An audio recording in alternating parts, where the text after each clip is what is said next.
Welcome to Security Heroes, a podcast by Athena Security. We share real-life stories to help connect you to real heroes in the security world.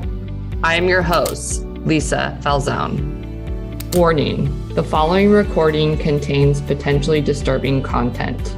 Listener discretion advised. So joining me today is noted security expert and Harvard-educated lawyer, Michael Gips. Michael spent many years as senior editor of Security Management magazine before taking on other roles at ASIS International, where his expertise on security training and cybersecurity led him to become Director and Vice President of Strategic Operations, where he served as liaison with the Homeland Security and the State Department. In 2019, he launched his own company, Gips, Global Insight and Professional Security, where he is a consultant and advisor for clients seeking to benefit from his decades of security knowledge and expertise. And we are thrilled to benefit from that knowledge today. Michael, thank you for taking the time. My pleasure, Lisa. Happy to be on the show. So what drives a lawyer to become the editor of a security magazine? Interesting question. It's more that law drove me away from it by being they call it like a ruthless mistress or something like that. I practiced law for a couple of years. First year as a lead law clerk in New Jersey for the New Jersey Supreme Court, where I specialized in death penalty cases. And it was fascinating, but it was grueling. And it took a toll. It was, 14-hour days deciding whether basically someone should live or die.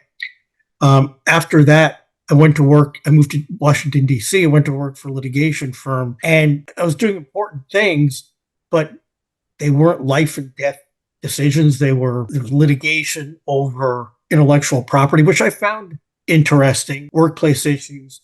But as a young attorney, you're relegated to sort of checking the law on things, writing motions, very preliminary documents, not getting into the real substance of it. And the hours are long, and you're just not treated that well by, just in these sorts of firms. And I was fascinated by the issues.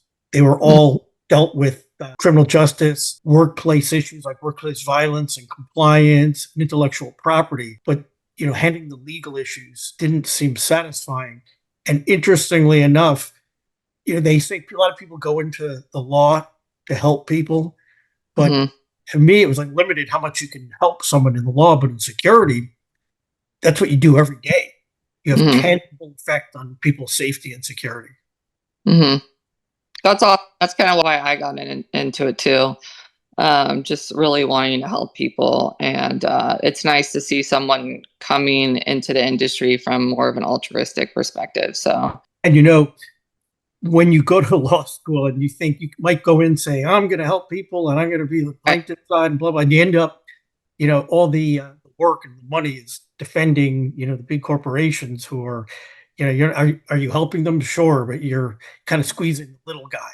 So, that's the story. And in security, you end up taking care of everything.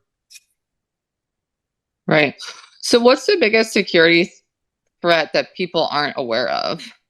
It's not so much a threat, but it's personal responsibility for security that each employee or organization member or even visitor has. So security department typically involves a department head, a chief security officer, or a security director and staff and security guards. They're a very small fraction of a company, even if you add in the cyber folks. We rely on every staff to be security aware, to have good security situational awareness in cyber, human, and physical aspects. So everything from not clicking on a suspect link or opening a strange attachment to an email or letting somebody come in behind you in a door, or not reporting somebody who is acting strangely that you may know or not know. we rely extremely heavily on staff to be our eyes and ears. And that's something that I don't think the rank and file staff member realizes how important they are to a robust security stance. Totally. So what do security leaders need to be aware of from a liability perspective? Well, there's liability wherever you go. Some of it depends really where the security department reports. If security reports to the legal function, it's sort of built in, right? I mean, the chief legal counsel will let the security director or the chief security officer, will guide them. They'll be working under that sort of rubric. When they don't report to the legal department, they should definitely create a relationship with the CLO or the general counsel. There are all sorts of ways that that security could be liable. Premises liability, that's a big deal for hotels, hospitals, other places where convenience stores, places where people might be harmed, and a plaintiff will blame the organization for lack of security. There are attacks against healthcare workers becoming more prominent, and companies have a duty of care to protect their staff, no matter what they are, in the facility, outside the facility, especially people like traveling nurses. Liability there. Anytime there's any kind of attack or any kind of harm done that can be attributed to a lack of security or deficient security, a company could be sued for negligent security, and that includes negligent training of guards, negligent retention of certain staff, insufficiency security measures, or not the right kind of security measures. The good thing is that, good or bad, depending on how you look at it, is that there are, in a lot of sectors, there are very few standards. So you have a lawsuit involving, let's say, a mall, a shopping center, and somebody gets shot, and they'll sue the mall for lack of security. Well, there's not a standard out there that says, here's how a mall should do security. They should have X number of cameras per square foot. They should have guards here and there. They should, this kind of patrol, they should have facial recognition. They should have blah, blah, blah, entry screening. There's nothing like that. There's a reasonable standard. So courts will look at the size, the scope of the facility, previous incidents in the facility, crime rate in the area, and so it's a judgment call. It's not a death sentence for who's ever getting sued. It's a reasonableness standard. So you don't have to have perfect security by any means. You should just have good enough security, a reasonable level of security, and they often win or get favorable settlements. Now, there are times where there's egregiously poor security, where there's a high crime rate around a hotel and somebody gets mugged or killed, and they had doors with broken locks and things like that, where you're going to lose. But if you take security seriously, you have a professional security staff, especially with a legal department that is consulted, you should be in good stead to limit your liability. Yeah, I guess that's my main question. It's like, okay, well, what does reasonable security measures look like? Like, what is that, and how does it relate to technology? Well, look to see what other organizations are doing, similar organizations to yourself, and really better ones. Yeah. And your legal staff would be well advised to review cases on negligent security, negligent hiring, premises liability, and see what courts found and why they found in cases they found in favor of plaintiffs, and cases they found in favor of defendants, and what distinguishes those cases.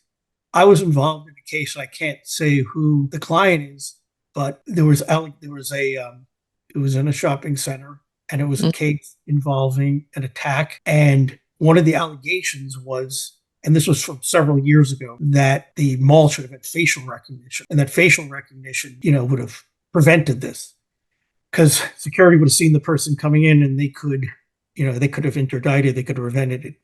But there's no magic, there's no silver bullet technology. There are good technologies, but the problem, and facial recognition may be one of them, but to put it all on facial recognition is not viable. And in this case, this was from several years ago. Facial recognition wasn't all that great several years ago. Plus, it was controversial for the perception of invasion of privacy or not working well against some people or races.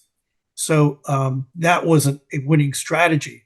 But, if you had something with, for example, weapons detection systems, and you have a hospital that has a lot of violence in the emergency room, right? There you have 100 hospitals that have good results with weapons detection systems, and all the hospitals in the area have them. There's a high crime rate, and the one that doesn't have, has a shooting, violent attack in the emergency room. Courts will definitely look at the lack of a weapons detection system and say, this seems to be the standard in the area. All the other ones, or most of the other ones around it, with the same crime rate, the same risk, have a system, but you don't. So that's not reaching the same standard or duty of care that the other organizations are taking. Or even if a very lax one, where it was just a very basic magnetometer or something that it was kind of on and off, not manned properly. People kind of went through and it beeped. There were no checks on it. They'll look at how it was operated, how it was staffed. So you definitely want to do what like organizations are doing, because those become the standard of care, the standard of reasonable security. You've got to look at what organizations your size and organizations your industry and organizations in your area, and look at other factors like what type of facility are you? Are you open to the public?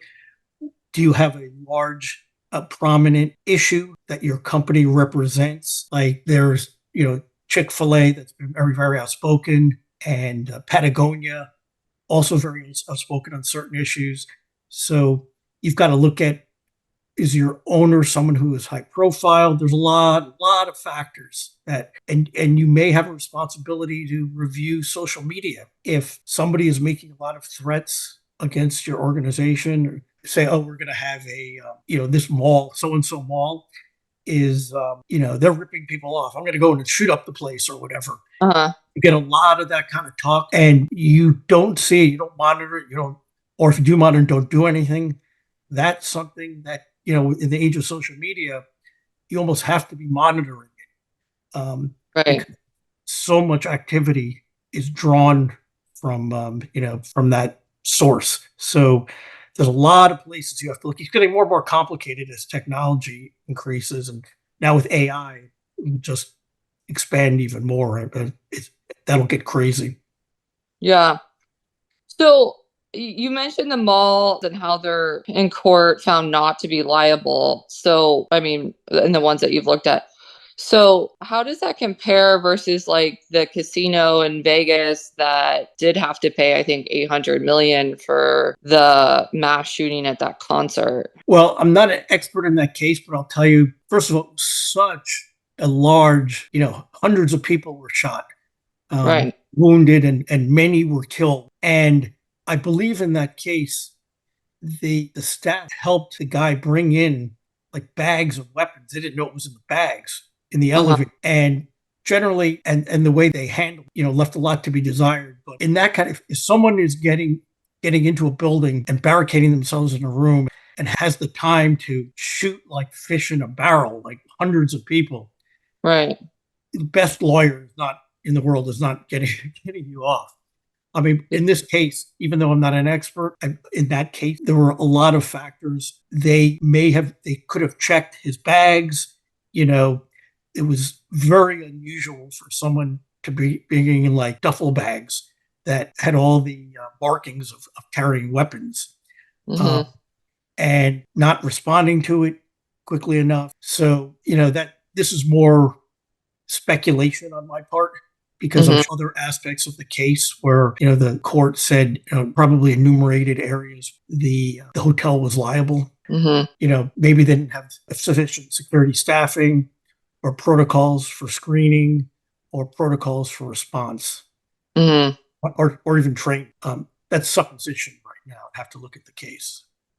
Right. Yeah. I mean, what are your thoughts on school shooting? I mean, is the school liable? Or, I mean, now I read a recent article where, the parent was found liable. I don't know if you heard about that in a recent school shooting, but if you talk about that, that'd be great. Sure. I'm not familiar with the parent being. I'm not. There must have been an unusual circumstance for a Mm-hmm. parent to have been found liable. There's the whole case in Douglas Stone School where the coward of Broward.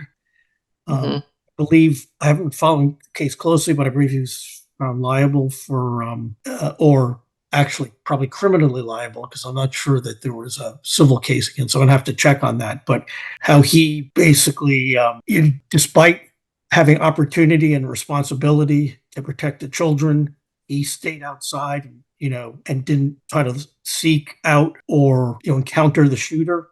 Uh, and I can't remember right now if it's a criminal or a civil case, but yeah, school boards, schools can, and jurisdictions, private schools for sure, and jurisdictions can be liable for poor security, especially now where school shootings are. It's almost sad to say, but almost a dime a dozen, right? They happen all the time. There are dozens Yeah.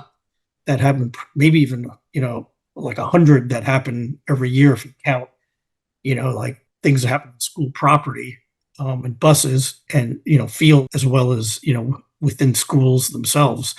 So there's actually very well articulated liability standards for schools based on all the cases that have emerged. But there are good practices, and courts and juries understand that there's only so much you can do. You can't make the building a fortress. You Right. can have entry screening, and that's something, weapons screening. That's a very popular use of technology. You can have cameras. You can have school resource officers. Mm-hmm. You can have panic buttons. You can have, all sorts of things. You can have fencing. You can have policies like limit when kids can come on and off campus. You can Mm-hmm. limit access to certain doors.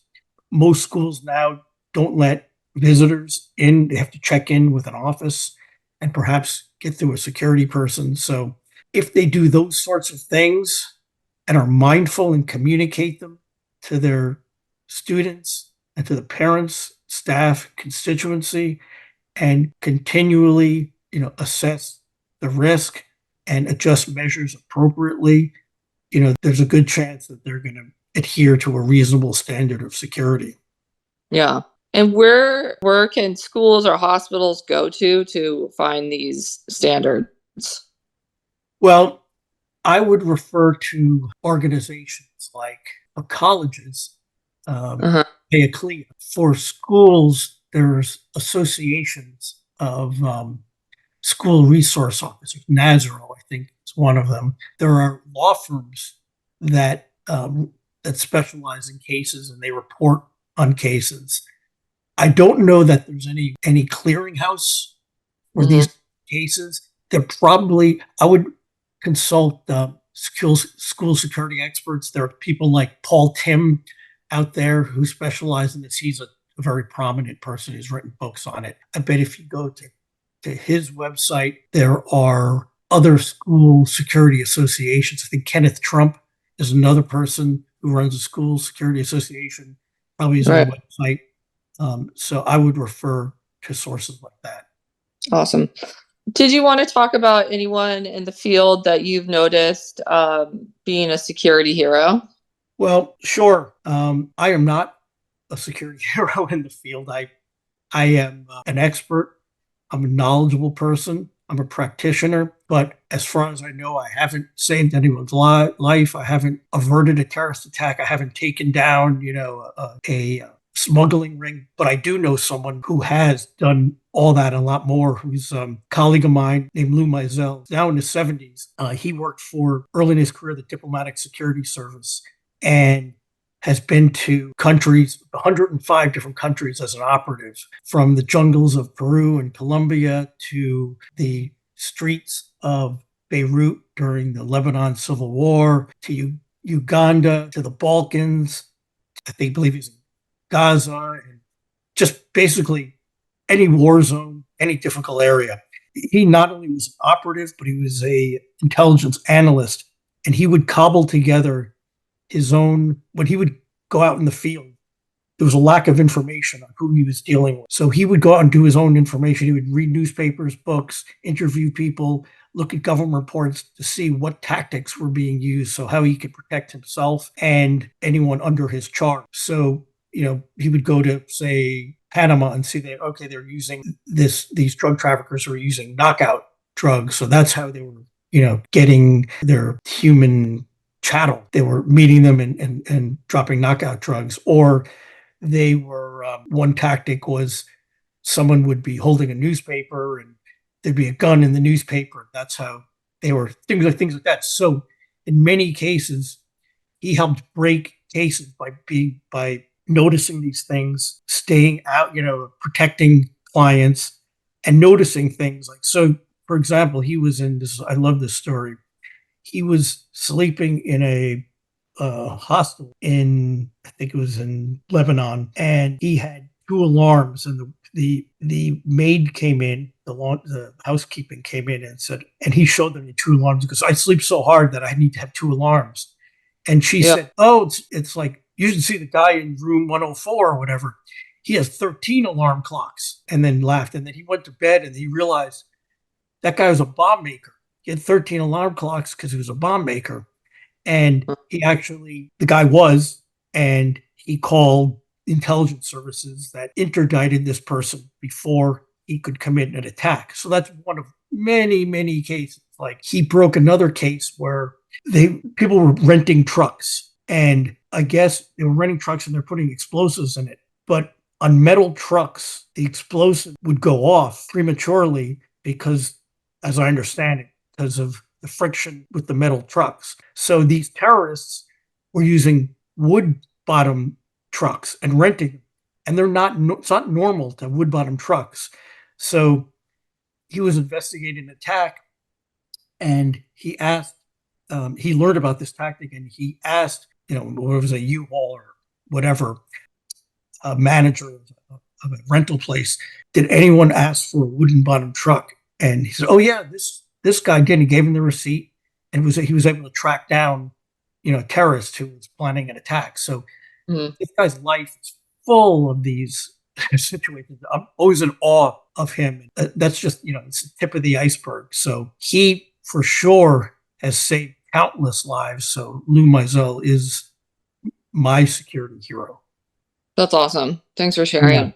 Yeah, of course. So what kind of new technology and security are you excited about, and what are your thoughts about AI and security? Yeah, I'm excited about AI, also terrified AI.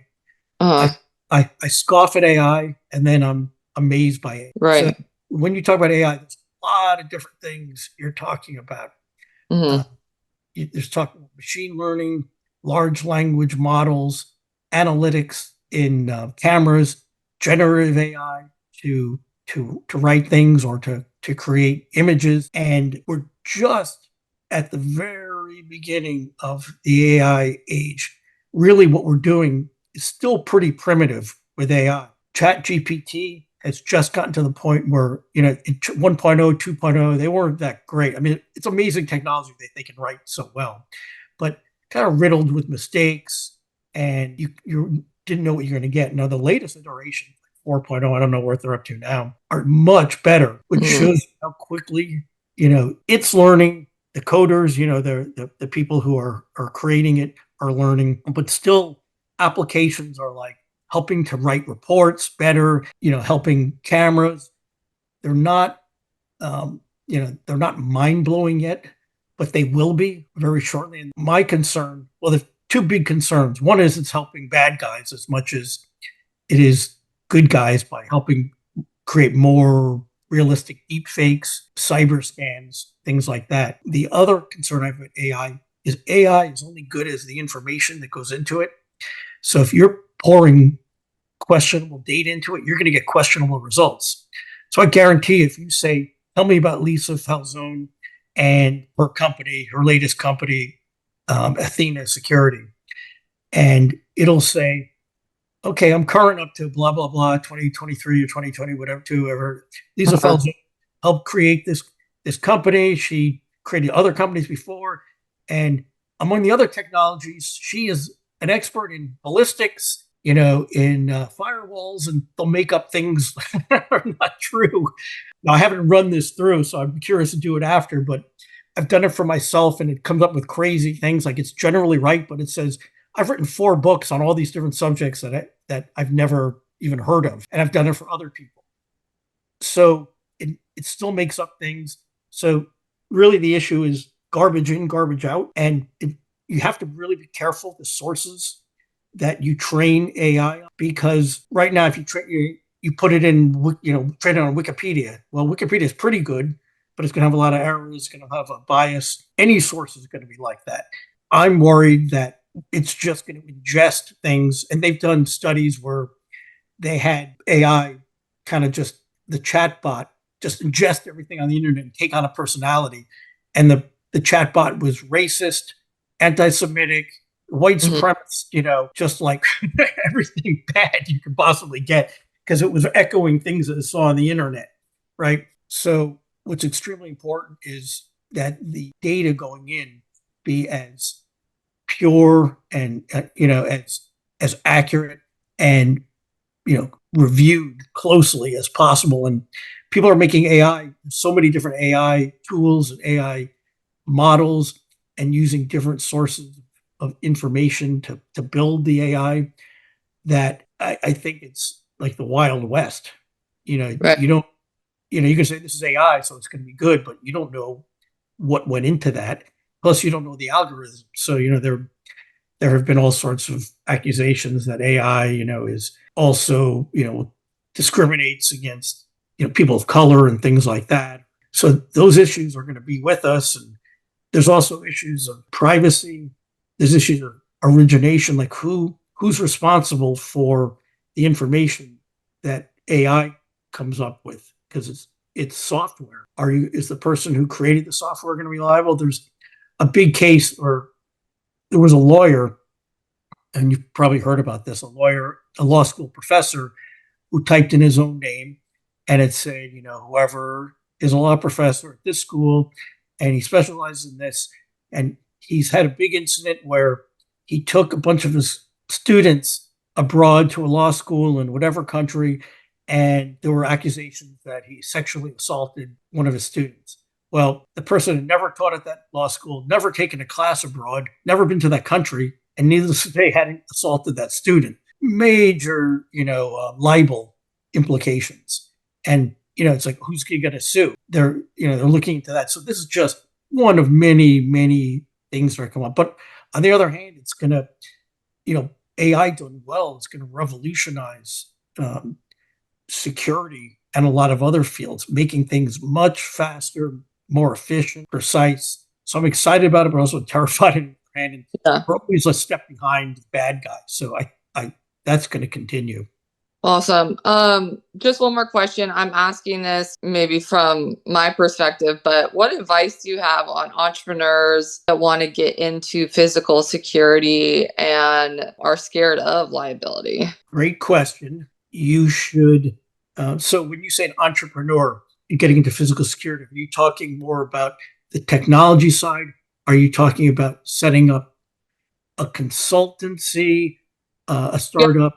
Well, like anyone that is trying, has the goal of trying to make people safer, and obviously nothing's perfect. So, and either if you're a security consultant, your advice isn't going to be perfect, or if you're you're a technology entrepreneur and your product might be perfect, might not be perfect. So yeah, what advice do you have on that to limit the liability there? Yeah, and you will absolutely get sued by somebody, no matter what, whether it's legitimate or not. if you put out a product that claims to do anything, much less security. The number Mm-hmm. one thing I would do is get insurance, even if Mm-hmm. you're a consultant, get, I forget the type of insurance, get general liability, but there's also errors and omissions, professional liability insurance. That's key because, and get whatever you can afford, the liability limit, at least $1 million and perhaps more. So that's the first thing to do. Also, if you're going to if you're going to be a startup that's creating technology, it's key to bring on, an attorney or someone, at least a member of your advisory board, if not an actual staff member who is aware of legal issues, because you're going to have to do all sorts of legal filings anyway and compliance issues. So, you're going to have your chief technological officer. If you're starting up a tech company, you're going to have, your CEO, maybe chief strategy officer, finance officer, business development, but someone who will take over the legal responsibility is critical because, Right. just in creation of the company, compliance, and to build in, I'm actually the chief strategy officer of a startup that's dealing with life safety technology, and I act as general counsel, at least for now, building in sort of legal warnings and everything. And I know once this product comes out, even though it's great, it will be misused or things will happen where there'll be an undesirable result and somebody will look for redress and sue the company. Mm-hmm. And so, you have to build in legal warnings Yeah. and through contracts and insurance. And so having someone it's critical to have someone who's, familiar with and comfortable legal issues to, in any tech startup. Right. All right. Well, thank you so much, Mike. Really appreciate your time. Absolutely. This has been a lot of fun. Thanks, Lisa. Security Heroes is brought to you by Athena Security. To find out more about Athena Security and how we help save lives through our weapon detection solution, visit www.athena-security.com. And then make sure to search for Security Heroes in Apple Podcasts, Spotify, and Google Podcasts, or anywhere else podcasts are found. Make sure to click subscribe so you don't miss any future episodes. On behalf of the team here at Athena, thanks for listening.